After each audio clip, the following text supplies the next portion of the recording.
What's up guys, Anfield here, and welcome to a new video. Today's video we're going to be looking at some Batchat gameplay. It actually comes from a session of games that I quickly played for just to attempt to top tanker on the Batchat for no real reason. The battles turned out to be pretty good, and I really think they're good examples of flexing around the map and other things like that, which whether or not you have the Batchat or not should still be helpful, so I'm going to go over them. I do actually have the full session from the stream uploaded on YouTube, but it's unlisted because YouTube took the audio out because it's all copyrighted from obviously stream music. So that kind of sucks. I would have published it, but I don't know that you guys want to watch unlisted, and I don't really want to deal with the comments being like, where's the audio? Or like people spamming dislike because there's no audio thinking it's my fault. So I'm going to record over these instead. And I am still looking for your guys' replays, but unfortunately I'm still getting, super high damage games from people, and not so much the other kinds, so it might be a bit slow for me to get those out, because obviously I have to wait for the right kind of replay that I'm actually looking for, so hopefully some of those come in. But without further ado, let's get into this Batchat game. So this is obviously on Arctic region, and the matchmaker is pretty good. There is an artillery, which kind of sucks, but otherwise it's not too bad. Now, a lot of mediums like to go north. I don't like that area that much, but it is a decent area. There is ways you can make it work for you. I do like the south though. I like catching people out, and the Batchat's fast enough to get away if I need to. So I like to go here for an initial shot. I just generally like to find areas where I can get initial shots. You can also sort of get them in the middle sometimes as they cross over from their base into this southern flank. But I like this area as well. So I'm just going to poke up here and look for an early damage. Fortunately for me, I do get some of that. Now, I come up here again, and I look at that E4 and think about getting a cheeky hatch snipe, but it's just not worth losing that many hit points for a high chance of a bounce. So I've traded 2 shots and taken no damage, and I can reload now, and that's really what's important. Now, the other thing that you have to keep an eye out when you're going to areas like this is how many teammates you have to back you up. A Batchat is good enough and fast enough that it can get away if your team is not properly supporting you. So I'm just having a look here to see what I can see, get some lights for our artillery. You can see where our artillery is. He's in the position that is basically tailor-made to shoot this E5 area, so I'm just trying to keep him lit, just seeing what I can spot. I don't need to run at this point. It's a little early. I have a pattern down there. If the pattern wasn't there, I would have ran already, but it's simply not necessary. There's some more assisted damage. So with the pattern still being there, I know exactly what's around that corner, and I know how long I can stay in this position, so I'm not too worried about it. I am concerned that my E5 just doesn't seem remotely interested though, so yeah, I'm gonna bail because he just isn't really doing much with that flank. He's just sort of trying to snipe this T-32 or something. I don't know. He seems to think that's worth his time, but unfortunately it's giving them a little bit of a advantage down there, so gonna try and snipe this lightweight, which isn't the easiest thing to do with a Batchat, so yeah, I'm gonna miss a couple shots. Some of them my fault, some of them maybe the Batchat, but it's hard. I don't really get to see the tank physically because there's trees in the way, and the outline is obscured because of the logs that are there. So I actually thought you could shoot through logs, and that looked like it would have hit if you could, but I'm not really sure on that. But anyway, I got 2 shots on him, so it's not the end of the world. It would have been nice to get all the shots on him, but you can't always have that. So I'm just having a little scan over here, and I'm kind of thinking now that where am I going to go? So this is the critical stage, because you have to kind of think about what position can you go to affect the game that isn't going to put you in too much danger of being swamped. So I make the gamble here that you can see our AT-15 or E5. Our E5 has gone so far up, despite us having absolutely no tanks in the southern dip where our pattern had died earlier. You can't push that far. I don't understand why he thinks he's allowing himself to be flanked from behind by this E5 and this E4. And I think, well, at the least I have to try and save him, or maybe I can get some shots on these guys. That, of course, is a very bad shot on my part, but I ignore the E5 now because the E5 is going to be impossible to penetrate. I'm going to go for this E4, who does have a repair kit, unfortunately. So I get 3 shots into him, and he backs up. So no more shots, and it's time to get out of here again.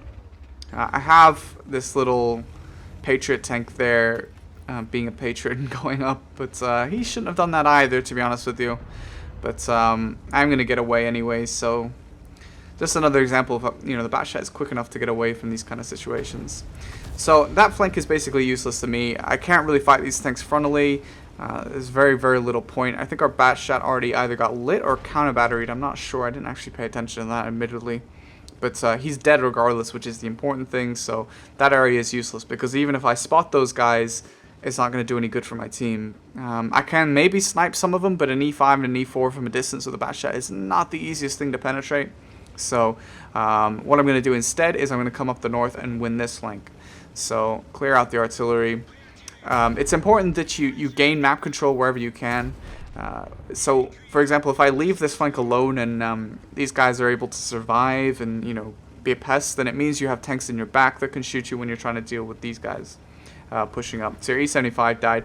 Again, if I tried to sit in the base, their base that is, and snipe those guys as they come up after E75, I'm not going to penetrate, so it's a waste of time. So I'm just going to move up and try and clear these guys out because it's important to be able to win these flanks back so that not only are our guns freed up to deal with the new threat in their base, but also we don't have to worry about them turning around and fighting us when we're trying to fight those guys. You want to make sure you have as much control over the map as possible. Now, this is a bit of a risky maneuver that I make here, and it's just to try and clear the T-34 as quickly as possible. I know that those guys are coming through the base, and it could potentially be quite bad for me. Unfortunately, I was really unlucky with the T-34 in terms of pen, but I guess it paid off because the RNG that I lost by basically not doing any damage to that T-34 somehow, I was able to successfully bounce the T-28 prototype with a Batchat. So auto bounce angles too OP, I guess. So at this point, I'm just kind of figuring out, okay, how can I spot these guys? So I'm going to come up here and see exactly where they are. T-30's been lit. I'm not getting lit, so I can just stare at him for a little while. But I'm also worried about this E5, so I climb a little higher to see. And my suspicion was kind of correct that the E5 may be coming around that flank. So it's just to get an idea where the enemy is. If I just sat here and sniped, that E5 could have been on top of me. Now, probably kill the E5, but if I mess up, then the E5 kills me because if I'm going to bounce the 5 armor, I'm in a bad state because that thing is very, very bouncy, as you guys will well know. So it's not worth the risk. Just kind of keep an eye out on where your enemy is at all times. Vision is very important on some of these maps. It's not such an issue in terms of like spotting like Prokhorovka or something, but knowing where your enemy is still really important, even on like city maps and things like that. So spotted this E4 while driving to this rock. The E4 has not lit me, so I'm not needing to go for any evasive maneuvers or anything like that. But I'm just going to see if the E4 is going to be able to be shot at by our 121. Obviously, we don't have very accurate guns remaining on our team. Myself and a 121, not exactly the most accurate guns in the game. Probably could have shot there, but I don't know. It's difficult. With a Batchat, you never know where the shells are going to end up, which is why I don't end up playing this tank much, because it just does what it wants, and you never know exactly how the gun is going to behave, and it can make sniping tanks quite difficult, or just generally hitting tanks that are quite close to you even. So it's a very frustrating tank. So yeah, I don't usually play it that often, which is why it's funny that I just sort of play it for the top tanker. There was a really good session though. I mean, when I do give the Batchat its dues, it's a very, very good tank, and when I play it properly, you can get some very, very good games out of the tank, but it's just so infuriating to deal with the gun. So that was a pretty lucky shot that I was able to sneak that into the E5's front road wheel there. It's not a lot to aim at with the Batchat gun, but yeah. So I'm reloading. Obviously, 2 heat shells isn't going to do me much good. I would rather have the full shots. So at this point, we've got these guys kind of just sniping in the back. Nothing's really happening, and what's important is to sort of spread these guys around. They're much, much, much slower than we are. We're all mediums. They're TDs and heavies. So, being able to spread them is important. So, yeah, I think I told these guys, you can't see it on the map, but I pinged them to go around the south. That's to open up another flank so that when they go around there, I can go around the back, and we can help each other by closing in the noose, so to speak. So at this point, obviously, I'm just looking for whatever shots I can get on these guys. I think this is a blind shot, actually. You can kind of see it go in perfectly there, and yeah. That's 9.16. See how the E4 fired immediately at me? That's 9.16. Obviously, I didn't have chance. He fired at me before 6 cents had even gone off. That's just the immediate spotting from 9.16. So, yeah, at this point, I'm going to reload and, you know, just hang around here. Because if the 121 is able to apply pressure to this E4, it could make the E4 vulnerable to me. And that's kind of what I'm waiting for. Otherwise, I would have already left at the flank and gone around to the north. But at this point, I'm still waiting to see if I can kill the E4. Obviously, the elimination of guns is another important thing. The more we can get out, because it doesn't matter how low on HP the E4 is, he still has a working gun, so it's important that he is taken out. But as you can see here, the E4 has turned around and is trying to deal with the 121. So a nice juicy shot for me, and that's all I needed. Now I'm gonna go around the back and just try and clean up whatever we can. So you can see that the Centurion is sort of the back on the ramp, and the 121 has actually gone into the low elevation area in the back of their base. So it's actually a pretty good spread here.